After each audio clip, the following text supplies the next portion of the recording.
Parents, good morning. Hello my super kids. तो आज हम शुरू करने जा रहे हैं सारंगी का बुक का चैप्टर नंबर फर्स्ट। सारंगी क्लास फर्स्ट की कंप्लीट हो गई ये सीरीज आज ही है। तो इसमें क्या है कि चैप्टर नीमा की दादी। नीमा दोपहर में 2 बजे स्कूल से लौटती है और इस समय घर पर सिर्फ दादी होती है क्योंकि दादी कहीं आती जाती नहीं है। ठीक है, ये देखो दादी बैठी है और क्या कर रही है, सब्जी कटिंग कर रही है, जो आपको पिक्चर में दिख रहा है। कभी बैठे बैठे सब्जी काट रही होती है। जब ये स्कूल से आते तो कभी तो दादी सब्जी काट रही है या फिर उनके घुटनों में दर्द रहता है, इसलिए कभी वे अपने घुटनों में तेल मल रही होती है। उन्हें नीमा का बहुत इंतजार रहता है क्योंकि ये नीमा का बैठे बैठे बहुत वेट करती रहती है कि कब नीमा आएगी और कब ये उससे बात करेगी। जैसे आपके भी घर में अगर बूढ़े दादा दादी है तो वो भी आपका वेट करते होंगे। नीमा रोज खाना खाते खाते स्कूल की बातें सुनाती है, वो सारी बातें अपनी दादी को सुनाती है।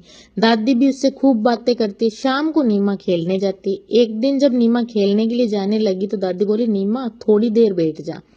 क्यों? नीमा ने पलटकर बोला, मेरा समय नहीं कटता। दादी ने इसको ऐसे बोला तो नीमा रुकी और फिर दौड़कर दादी की चप्पल लेके आ गई और बोली, दादी आप भी मेरे साथ खेलने चली। खेलने में समय बहुत जल्दी कटता है। मैं 5 बजे खेलने जाती हूँ और 10 मिनट में 6 बज जाते हैं। तो ये चीजें आपके साथ भी हुई होगी। पढ़ने बैठो तो टाइम नहीं कटता है, लेकिन खेलने जाओ तो जब 5 बजे जाओगे तो कब 7 बजते हैं ये तुम्हें भी नहीं पता चलता।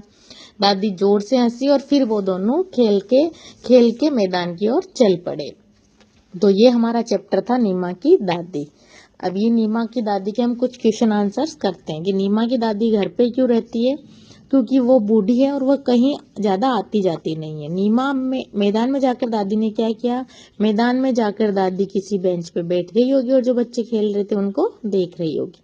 नीमा कहती मैं 5 बजे खेलने जाती हूँ और 10 मिनट में 6 बज जाते हैं। तो क्या आपके साथ भी ऐसा होता है? जिन जिन के साथ होता है वो बताइए, क्योंकि ये मोस्टली सब बच्चों के साथ होता है, उनको खेलना बहुत पसंद होता है। आप स्कूल से घर जाकर अपना समय कैसे बिताते हैं? तो ये सब आप बताइए खुद से कि किसी को ड्राइंग करना पसंद है, कोई खेलने जाता है, कोई कुछ करता है। नेक्स्ट है, इस कहानी में कौन है? इस कहानी में नीमा और नीमा की दादी है। नीमा स्कूल की बातें अपनी दादी को बताती है। आप स्कूल की बातें किससे बताते हो? जैसे इसमें लिखा है, मैं अपनी स्कूल की बातें मम्मी पापा को बताती या बताता हूँ। तो इस कहानी में हमें नीमा और दादी है, मतलब न और द से शुरू होने वाले कुछ शब्द है। तो अब आप भी इससे न और शब्द वाले द वाले शब्द हमें लिखने हैं। जैसे न से नमक, नयन, नटराज।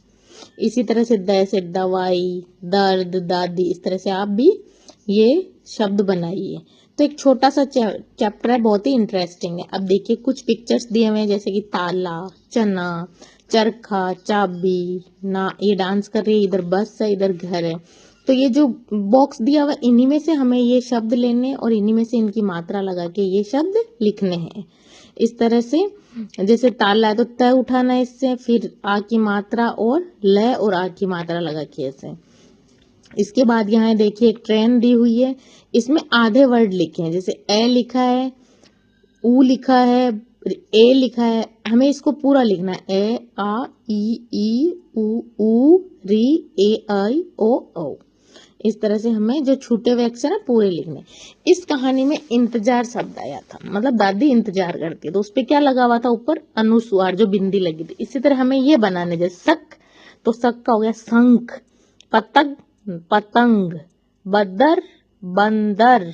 ऊपर अनुस्वार हमें लगा के नए शब्द बनने। मदिर, मंदिर, अगूर, अंगूर। इसके ऊपर अनुस्वार लगा के हमें नए शब्द बनाने हैं। तो ये एक छोटा सा चैप्टर था नीमा की दादी, और इसी बुक का हम कल करेंगे नेक्स्ट चैप्टर घर। अगर आपको क्लास अच्छी लगी और वीडियो पसंद आया तो चैनल को लाइक से सब्सक्राइब करिए और सारी बुक के सारे चैप्टर आप